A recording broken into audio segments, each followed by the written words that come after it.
Presentado por Aguas Andinas. Bienvenidos a un nuevo capítulo de La Mesa. Invitada hoy Heidi Berner, subsecretaria de Hacienda. Muchas gracias por estar acá. A ustedes por la invitación y esta oportunidad de dialogar con todos sus auditores, seguidores. Me imagino que esto es online, así que muy contento. Bueno, pues, efectivamente se publica los jueves en diferentes plataformas y lo ven cuando quieren. Es la nueva forma en que la gente consume contenidos. Subsecretaria, la invitamos porque esta semana en Chile se da una peculiaridad que no pasa mucho, en que como el epicentro financiero económico de la región de América Latina está en Chile, porque son la reunión anual del BID, del Banco Interamericano de Desarrollo, y al mismo tiempo está la reunión de la CAF, que es el otro organismo multilateral, el Banco de Desarrollo de América Latina. Hay ministros de Hacienda, hay banqueros centrales y una serie de eventos relacionados. El plato fuerte se viene el fin de semana, pero para la gente que no es del mundo de la economía y que no entiende o no lo sigue, ¿por qué es tan relevante que esté todo? ¿Qué le aporta a Chile? ¿Por qué es tan relevante que esto esté sucediendo en Chile esta semana? Bueno, muchas gracias por la pregunta y la invitación a poder explicar en realidad qué significa. Efectivamente, nosotros desde la semana pasada en realidad comenzamos distintas actividades con el BID y con la CAF, donde ambos organismos internacionales multilaterales eligieron Chile para sus reuniones anuales, porque se entiende que los debates que estamos teniendo en la región son relevantes. Es importante juntarnos a compartir experiencias. La región tiene múltiples desafíos y son comunes a todos los países. Uno de los importantes desafíos tiene que ver, por ejemplo, con pensar en el futuro cuáles son las potencialidades que tenemos como economía en la región. Y en particular Chile, respecto de esas potencialidades, como es la minería limpia, las energías renovables, tiene mucho potencial.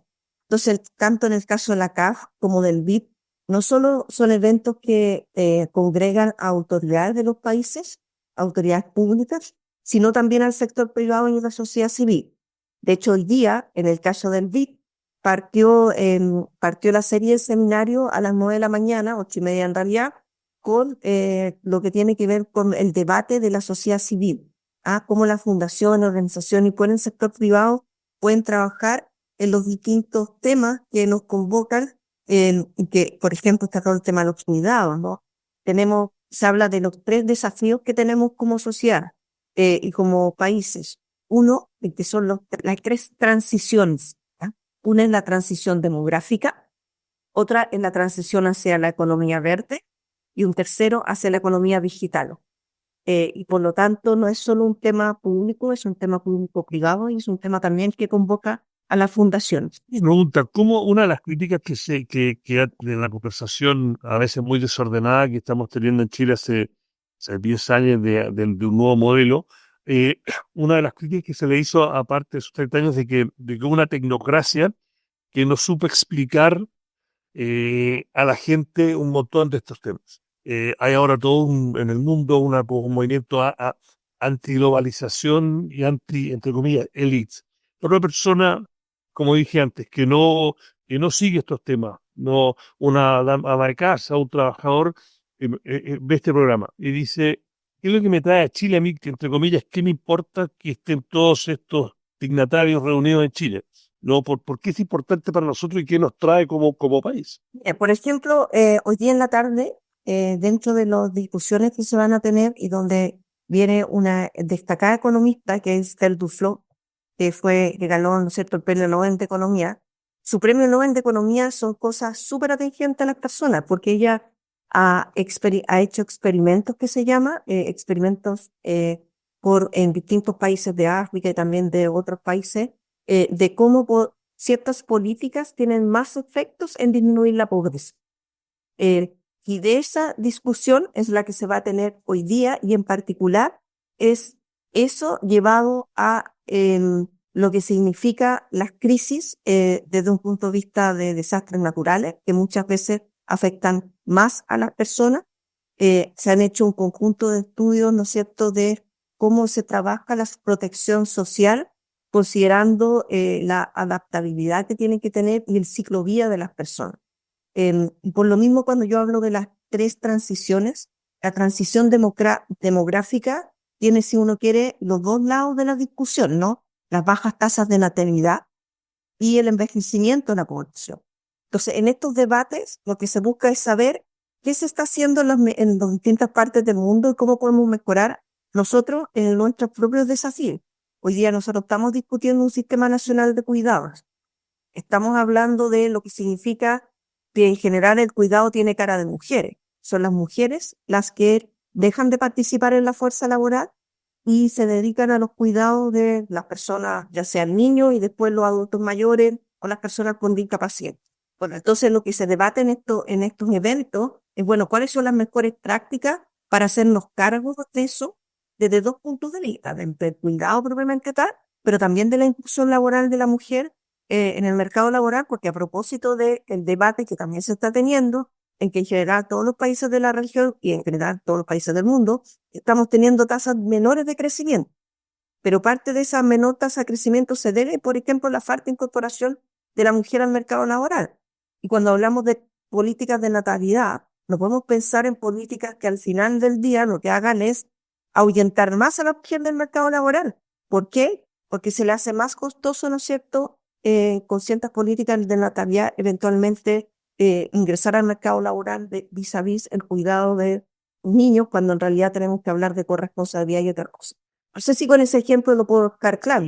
Otra de las cosas que también se hablan en estos debates es cómo tenemos sistemas de pensiones, porque en Latinoamérica, ayer, por ejemplo, a propósito de un lanzamiento de un estudio que hizo la CAF en red, se hablaba, ¿no es cierto?, qué porcentaje de la población en Latinoamérica no es sujeto de una pensión de adultos mayores. Estamos hablando del 25%. En Chile, claro, con la PGU, nuestra cobertura del sistema de pensiones es mayor, pero sabemos que necesitamos tener, ¿no es cierto?, pensiones también contributivas y todos los trabajos que hicimos en la reforma previsional. Ahí doy algunos ejemplos que son el tipo de cosas que se debaten en estos seminarios. ¿Qué es lo que ofrece, qué es lo que nosotros como anfitrión, más allá de ofrecer nuestra hospitalidad y una buena organización, qué es lo que ofrece desde el punto de vista como de ejemplos que Chile sea anfitrión? ¿Cuál es como la misión del ministerio de ustedes, del país, de decir, bueno, esto es lo que nosotros queremos mostrar desde el punto de vista económico, nuestras políticas públicas, etcétera? Bueno, bien importante, yo quizás no me explayé mucho de los eventos que hicimos la semana pasada. La semana pasada tuvimos en Punta Arenas. Tuvimos un evento con gobiernos regionales y locales y hoy día, el día lunes, tuvimos un evento con inversión. Y a propósito de las otras 2 transiciones, yo hablé de la transición demográfica, pero también de la transición hacia una economía verde, energía renovable y digital. Y nosotros ofrecemos desde un punto de vista también del foco privado y de potencialidades de crecimiento, podemos mostrar todo lo que estamos trabajando en energía renovable.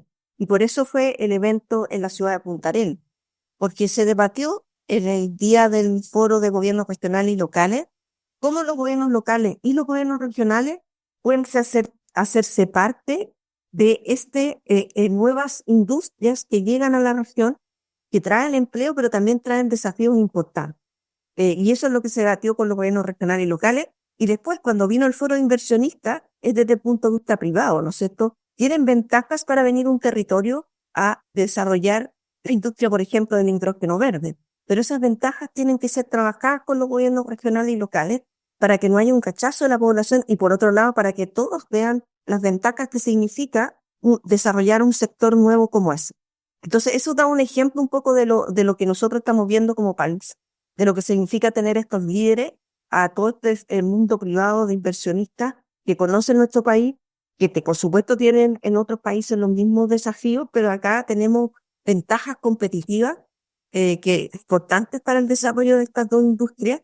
La economía digital genera un conjunto de servicios. Nosotros con el BID llevamos hace un tiempo trabajando un programa que se llama Exportación de Servicios, justamente. Y en ese programa, con el apoyo del BID, desarrollamos talento digital, que, por ejemplo, lo que hace es a mujeres sobre todo, porque muchas veces se piensa que todos los temas de tecnología son solo de hombres, ¿no? Los hombres están más interesados en las matemáticas, las mujeres no, y así en la tecnología. El programa Talento Digital lo que hace es buscar a jóvenes tanto que salen de la educación media técnico profesional, pero también de educación técnica, CFT, IT, y sumergirlo en un programa de capacitación de tecnologías digitales que permiten entregar sus servicios a la industria en desarrollo de software, en mantención de data center, en cosas bien aplicadas, y por tanto también entregamos como las personas posibles cuando viene la economía digital a Chile. ¿Y por qué viene a Chile? Porque tenemos buena conectividad, porque tenemos fibra óptica, porque tenemos energía renovable. Ustedes saben que los data centers son bien intensivos en el uso de tecnología. Entonces todo esto es un círculo virtuoso que con estas reuniones también lo amplificamos. Hay temas que son complejos en el sentido de que no todos los participantes están de acuerdo, o porque me está dando un montón de ejemplos micro, pero a nivel macro, hay temas que son más polémicos que se van a discutir. A ver, yo diría que por supuesto pueden haber en general temas que hayan distintas opiniones, porque los desafíos que nos enfrentamos son complejos, pero yo diría principalmente que las opiniones más bien es cómo conciliamos un crecimiento económico que sea inclusivo y que al mismo tiempo proteja el medio ambiente y la biodiversidad. Y en ese sentido, claro, pueden haber matices de distintos sectores, pero nosotros, por lo menos de las conversaciones que hemos tenido con la CAF, con el BID, entendemos que hay un camino común donde se ve a la región como una oportunidad de desarrollo, así como en su momento fue el alto precio de los commodities. El punto es que cómo capitalizamos cuando tenemos esos altos precios en movernos también a la diversificación de de la matriz energética y otros. Y hoy día vemos que es un movimiento que ya no es solo de un país u otro porque tiene las tecnologías o tiene la competencia o el potencial de su capital natural, sino es algo que se está debatiendo en el mundo. Y nosotros como región tenemos que sumarnos a ese debate. Y por supuesto siempre está estos matices de cuánto se protege la biodiversidad del medio ambiente y cómo logramos que el desarrollo de estas nuevas tecnologías y esta nueva industria no vaya en contraposición. Nosotros vemos que no tiene por qué ir en contraposición. Y eso fue el debate que se tuvo con bastante detalle en las mesas de trabajo en Punta Arenas. Interesante.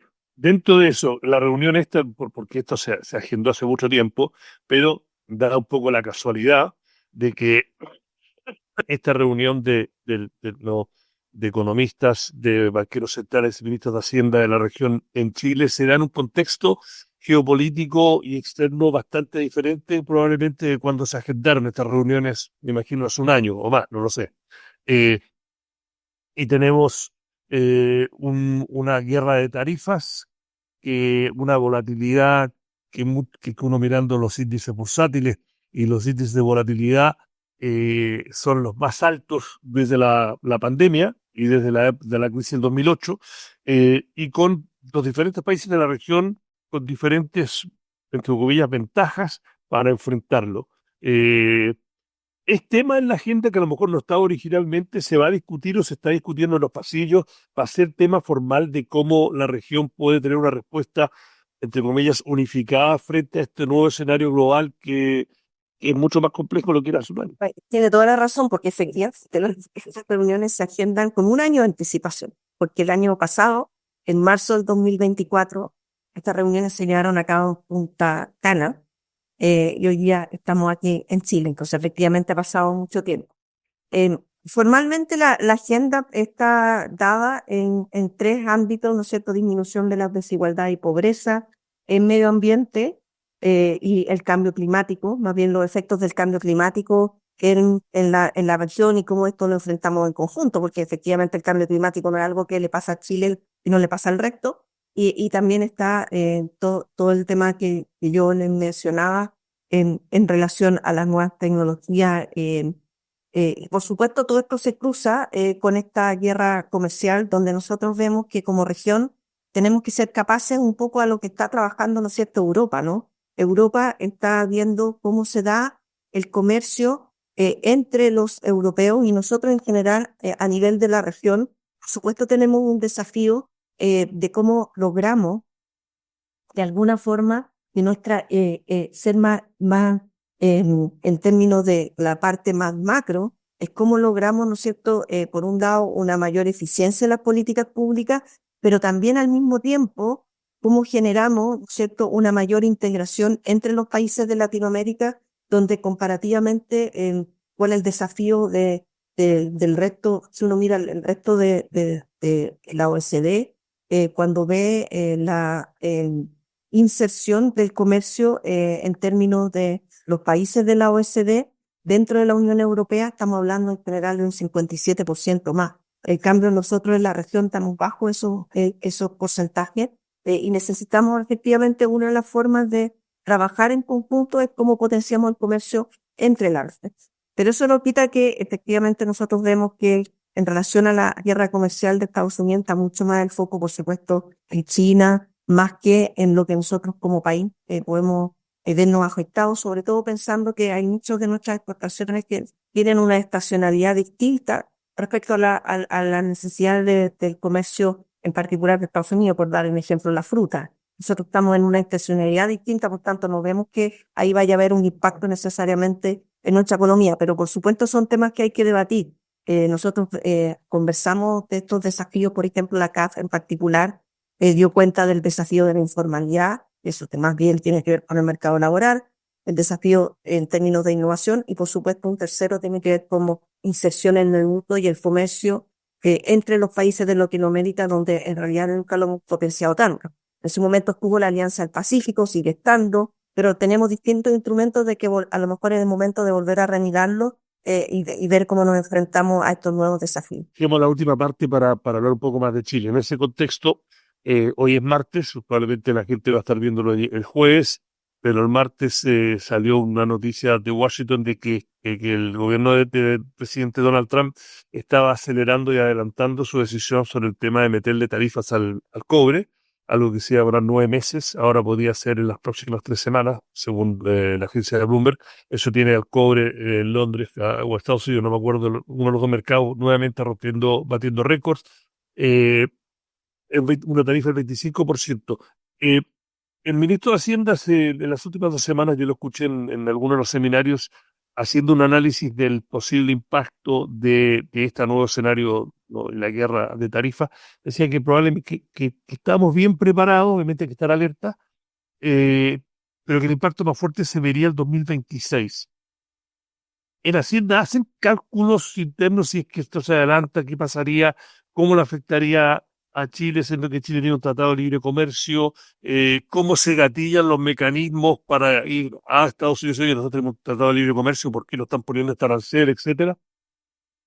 O sea, se analizan los diferentes escenarios, creo que esa es la pregunta que quería hacer. Sí, por supuesto que se analizan los distintos escenarios. Nosotros entendemos que, por supuesto, estas son decisiones que si uno mira a través desde el momento que asume el presidente Trump a la fecha, toda la semana hay anuncios. En algunos momentos, ¿no es cierto?, se dice, mira, vamos a hacer esto. Después, por supuesto, Canadá y México reclaman. Después se retrotrae la decisión, se vuelve a decir que se va a analizar. Nosotros creemos que esto es algo que, por supuesto, hay que estar observando, pero también puede ser que lo que se diga hoy día no sea definitivo necesariamente, porque también tiene implicancia en la economía de Estados Unidos. Si se aumentan, por supuesto, las tarifas al cobre, hay un efecto en la propia economía estadounidense, ¿no es cierto?, respecto de lo que significa el cobre como material para las energías renovables y para la transición energética y para muchas otras industrias. Entonces esto puede tener efectos inflacionarios, puede tener efectos en el crecimiento de Estados Unidos. Por lo tanto, creemos que tenemos que estar observándolo. Ahora, dicho eso, nosotros somos un país muy importante en términos de cobre. Tenemos inversión también de otros países, no solo de Chile en esta materia. Lo estamos vigilando, pero nosotros vemos que no debería tener un efecto en el corto plazo, como también lo mencionó el ministro. Y habría que ver efectivamente si esto se concreta o no a futuro, pero creemos que son muchos los actores aquí también internos de Estados Unidos que probablemente van a levantar las voces cuando vean que un insumo tan importante también sube de valor. Y la última pregunta, esta semana salió el informe de política monetaria del Banco Central. En general fue bastante positivo de lo que se viene para este año. La gran pregunta o el gran debate en el mundo económico es el tema del gasto fiscal, si va a poder, no se va a poder implementar una reforma tributaria, pero a grandes rasgos, ¿qué son las cosas que cuando usted se reúne con el ministro y sus equipos le quita el sueño para este año, para la economía chilena? O sea, nosotros este año creo que, a ver, en términos de qué nos quita el sueño, tenemos que implementar muy bien la reforma previsional, por supuesto. Fue un gran acuerdo nacional que se vio en ese contexto y tenemos que implementarlo. Y usted dirá, bueno, ¿qué tiene que ver con la economía? Tiene mucho que ver. Tenemos que implementar el fondo, ¿no es cierto?, que es el FAP, de donde se va a implementar el seguro social. Y eso tiene implicancia, va a empezar a la cotización, ¿no es cierto?, en su gradualidad. Tenemos que implementar el consejo. Entonces, hay varias de esas cosas que a lo mejor no, yo sé que no van tan directo a la pregunta, pero sí van porque también impactan, ¿no es cierto?, en el mercado de capitales, cómo vamos a llevar a cabo este nuevo fondo. Y por otro lado, por supuesto, vamos a seguir trabajando. Nosotros tuvimos un fast track legislativo de 21 proyectos de ley, que lo que buscaron es impulsar el crecimiento, también materias de reforma del Estado. Varios de ellos, pocos, quizás uno muy importante que era cumplimiento tributario se aprobó. Hay otros que siguen en discusión. Hoy día la reforma de permisos sectoriales es clave también para apurar la inversión, ¿no es cierto?, y el crecimiento. Creemos que una reforma pro crecimiento que debería estar pronto a salir en el Congreso. Lo mismo ocurre con los permisos, la reforma al CIA, ¿no es cierto?, a la ley 19.300, que es la de medio ambiente. También estamos trabajando en otros proyectos propios del Ministerio de Hacienda. Acabamos de terminar en la Cámara la aprobación de un proyecto que lo que hace es disminuir las tasas de crédito hipotecario para poder, ¿no es cierto?, llevar adelante, apoyar la reactivación del sector construcción. Y si uno mira la economía dentro de los sectores que todavía están más al debe en términos de recuperación y reactivación, es la construcción, que además está asociado a el mayor empleo. O sea, esas son cosas que estamos trabajando, que las vemos que necesitamos completar durante este año, y por supuesto seguir trabajando con las pymes, porque tenemos una propuesta que era parte del proyecto Renta, que tiene que ver con el régimen transparente, y como también con este régimen las pymes son más competitivas. Es algo que vamos a seguir debatiendo. La última pregunta, y me la responde en corto. ¿Cuándo se cree que se va a presentar el proyecto de ley o la propuesta oficial del Ministerio para una reforma tributaria? Se hablaba de fines de marzo. ¿Perdón? Se hablaba de fines de marzo, principios de abril, por eso le pregunto. Sí, estamos viendo para que efectivamente sea dentro de los principios de abril. Por supuesto, marzo ya, entre que en enero estuvimos muy concentrados en los temas de reforma previsional. Hoy día en marzo estuvimos con las últimas conversaciones y próximamente deberíamos estar presentando sobre todo este énfasis en las pymes y en el trabajo que nos llevamos adelante con ellas, con propuestas, ¿no es cierto?, para un régimen transparente que beneficia del orden del 85% de las pymes. Muchas gracias, subsecretaria de Hacienda, Heidi Berner. Gracias por estar acá en el programa. Espero que no sea la última vez y será hasta la próxima.